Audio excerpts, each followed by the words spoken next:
అసలు 111 జీవో ఉన్నటువంటి ఒక పరిధిలో జిహెచ్ఎంసీ ఏ రకంగా అనుమతిస్తుంది, ఏ రకంగా అభివృద్ధి చేస్తుంది అని చెప్పని సూటిగా నేను ప్రశ్నిస్తా ఉన్నా. ఒకవైపున అఖిలపక్ష సమావేశం లేదు, రెండవ పక్షాన ప్రజాప్రతినిధులతో సమావేశం అంతకంటే కూడా లేదు. కేవలం గాంధీ భవన్, దారుసలాం కనుసన్నల్లోనే ఈ యొక్క ప్రతిపాదనలు రూపొందించినట్టుగా భారతీయ జనతా పార్టీ పేర్కొంటూ ఖచ్చితంగా ఈ అంశం పైన రాజకీయ పోరాటం ఉంటుంది, న్యాయ పోరాటం ఉంటుంది.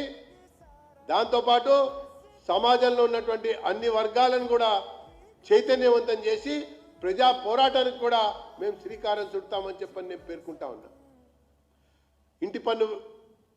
ఇంటి పన్ను పెంచారు, ఆస్తి పన్ను పెంచారు, నీటి పన్ను పెంచారు, పన్నుల మీద పన్నులు పెంచుకుంటూ వృత్తి పన్నుతో సహా పనులు మాత్రం చేయలేనటువంటి ఒక పరిస్థితిలో కొట్టుమిట్టాడుతున్నటువంటి ఒక జిహెచ్ఎంసీ, ఇప్పటికే అప్పుల పాలైనటువంటి జిహెచ్ఎంసీ మొత్తం నగరంలో ఉన్నటువంటి ఈ జనాభా అందరినీ కూడా అప్పుల పాలు చేయడం కొరకే ఈ ప్రతిపాదనలు ముందుకు తీసుకొచ్చారని చెప్పని మేము